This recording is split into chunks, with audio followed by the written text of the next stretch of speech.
Hi, I'm Janicia and welcome to my channel. Today I want to experiment with this book that I got from the library. It's called Flower Lab by Adam Leonti. Hopefully I'm saying his name correctly. And it's about using fresh milled flour to bake with. And I am not very versed 100% on making my own breads and stuff out of like raw milled flour. It takes a little bit to get used to. I've tried, especially with sourdough. So I wanted to try some of his recipes, which I thought were very interesting, and I thought I would share with you guys how it went for me. The recipe that I want to try is his bagel recipe. The bagel recipe, it calls for hard red wheat flour. I'm going to try this out and see how this works out for me. He's a chef, so you know, he's more fancier than I am. So I'm a little old home maker woman. So I'm going to get those ingredients and mix them all together now. The first ingredient is I need to add 740 grams of water, and it needs to be about 77 degrees Fahrenheit. It's supposed to need 740 grams of water. So the next thing I need is my starter, which I have right here in this bowl.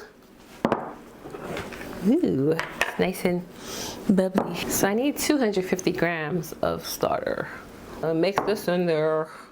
Mix it. Mix it. And this uses duck fat, but I don't use duck fat. I'm going to replace the duck fat with some ghee. And that's weird because I don't use any kind of fat when I make bagel. So this will be very interesting. 75 grams. Ooh. Okay, this is so runny. This is so runny. Oh my gosh. I put a little bit too much than I need. Yikes.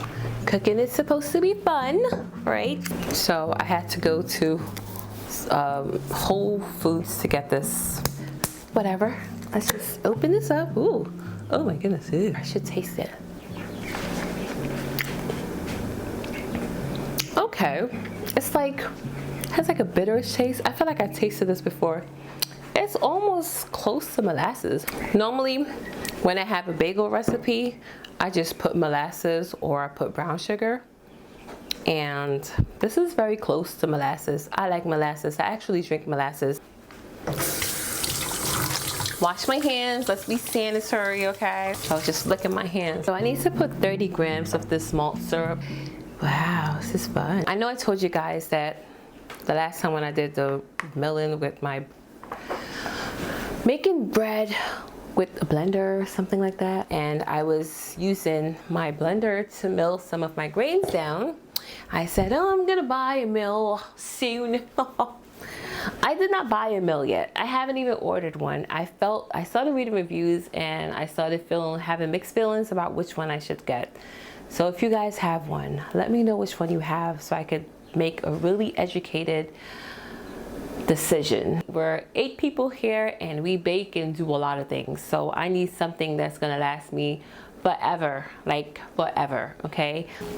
I have my flour here, which I did in the said blender, and I need 1,000 grams of this.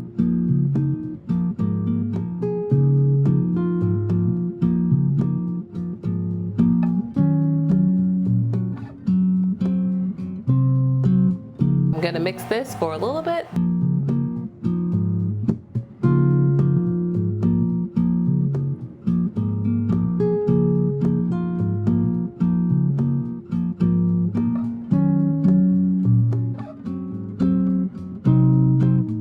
I'm just mixing everything in together. The recipe calls to cover your bowl with plastic, and I was like, I don't even have plastic. What am I supposed to do? And I found some plastic. I don't use these things at all, so I didn't even know that we had some still left over. This is years old. Oh, this is nice and covered. It's set to cover and leave for 45 minutes, as you can see. Okay, So it's 45 minutes later, and now I'm going to add my salt and my yeast. I'm gonna take my plastic off, and then I am going to add my salt on top and my yeast. That's what the recipe said. This is very different for me. So I'm gonna put this back on. I'm gonna mix together. This is very new for me, but I am willing to try new techniques. So let's see how it goes. Now I have to let the dough rest again for 3 hours. This is good because I need to make dinner. My children and my husband will be home soon, so I need to make dinner so you can have a nice hot plate of food to eat.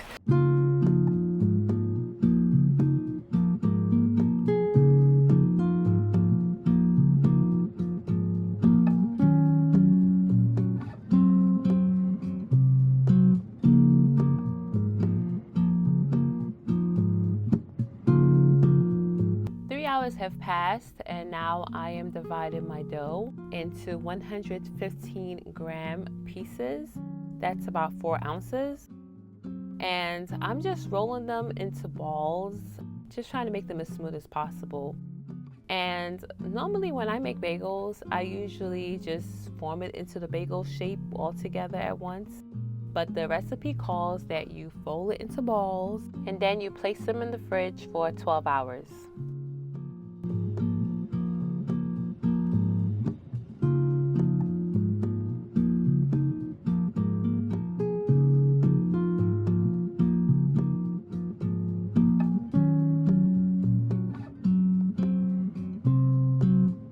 Flour Lab, an at-home guide to baking with freshly milled grains by Adam Leonti, is a book where Adam talks about the art of fresh milled flour and using it in your home baking. So he has recipes on baking breads, pasta, pastries, and he also talks about his journey with baking with fresh milled flour and how he fell in love with it. He also emphasizes the importance of using freshly milled grains to enhance flavor and nutrition and texture in your baking. And that's why I was interested in this book, because I wanted to see what are different recipes, what are the proportions, what techniques can I incorporate into my home baking. And something that I was really interested in is making pasta and of course making bagels. But I wanted to make pasta, that's why I initially got this book. But the other techniques of making bagels and so on and so forth, I was also interested in. So it's a pretty good book. I would suggest it to others. Once all the dough have been rolled into balls, we will brush them with oil, cover them with plastic wrap, and place them in the refrigerator for 12 hours. So my 12 hours became 14 hours. I took my dough balls out of the fridge and left them on the counter for about another 20 minutes. Based on my judgment, I personally could have baked my bagels a bit sooner. They seemed ready enough. So I preheated my oven at 500 degrees Fahrenheit. Now with the barley syrup, you're supposed to have 3 cups to add to 4 quarts of water, but I didn't have enough. I used what I had. This barley syrup costs $12 and I was not going to buy another bottle. In the future, I will stick to molasses and sugar. I was struggling to get every bit of barley out of this bottle, but no shame. Next, I shaped my dough with the bagel holes. This dough was a little sticky and it was not as firm as I would like it to be. So when I was trying to shape it, I had to be a little bit more gentle than I would. And so that was a bit challenging, but not too challenging. It's just that if you're a beginner or someone who is not familiar with making bagels, you might get a little frustrated. But it could be because, I did substitute the duck fat with ghee. So that could also be one of the reasons and one of the factors, because the ghee was a little bit runnier than I thought. So maybe next time I could try maybe butter or something else. I'm not sure. But I am not used to putting any kind of fat into my bagels. So this was something that was new to me. So now I am moving on to put in my bagels into the barley water. And the recipe calls for you to boil the bagels on each side for 20 seconds, so it's pretty fast. I'm used to boiling my bagels for about a minute or two on each side, but hey, trying something new and seeing that less time does not necessarily mean a bad thing. So I am putting them back on the same rack that I took them off of, and that's because I'm going to bake them on the same rack again in my oven at 500 degrees.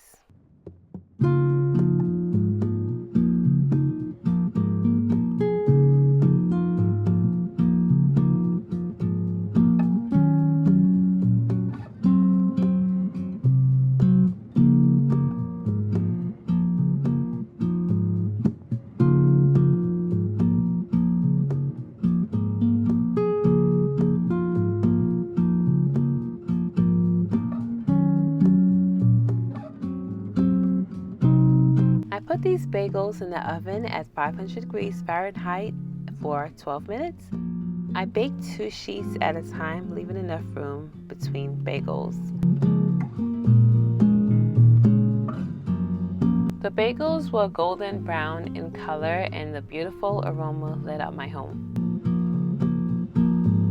You have to let the bagels fully cool before eating. I had to try one with cream cheese, but I let it cool and it tasted so good. But it is said that the bagels taste even better after a few days. So I'm going to wait a few days and then I am going to let my husband taste the bagels.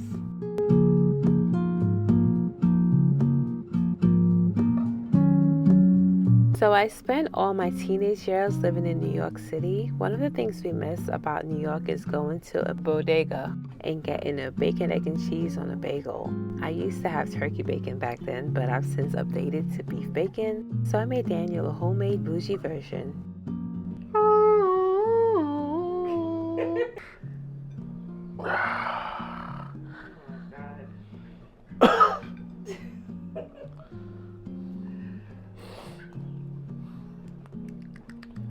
Stop, babe. Can you just eat it?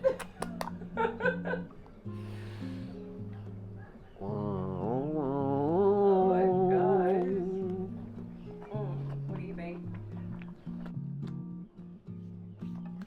How does the bagel taste, first of all? They said that it tastes better after a few days or something like that, so what do you think?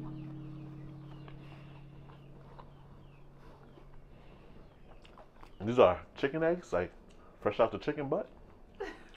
They're from yesterday, I believe. Cheese is from your cows. No. I wish. The bacon from your cow. Did you make the salt? No. Okay. Can you just tell me what you think about the bagel, the whole setup? That was harder than it looked. It's pretty good. Pretty good. I would have added a little bit of butter. On what? The bagel. On the bagel? Yeah. Okay. To give it a little bit of that. Do you churn your own butter? No cow? I get it. You could just say you don't have a cow. You keep on saying no, not from the cow. Thinking you got a cow. Other than that, pretty good. I can say faithfully, I thoroughly enjoy this. This is whole grain, 100% off the plant. Sure. Yeah, pretty good bagels. It's a lot smaller. You know, it's giving me like European vibes. Okay. Like delicious type stuff. You know what I mean? Okay. Very modest. Mm-hmm. It's cool though. That's good. Yeah. I like it. Yeah, I wouldn't pay for this like at a store because it looks like it requires too much energy. Oh wow. Okay. You feel me? Like I would have to pay too much money for it. Okay. So I just get the cheap one. Okay. But if I did it like how you made it for free, I'd definitely eat it. But it looked like it tastes expensive. Okay. Cool. Thank you. Yay! So it's a win. So is it a keeper? Yeah, if you're making it, but we'll never go to the store and buy it or anything like that. All right, let me get the regular bagel. Okay. All right. Hey. Yay! Yeah, look, it's like thin. It's like really thin compared to, the store bagel. You know what I'm talking about? Thomas. Thomas. This is giving me more like Ralph. Ralph.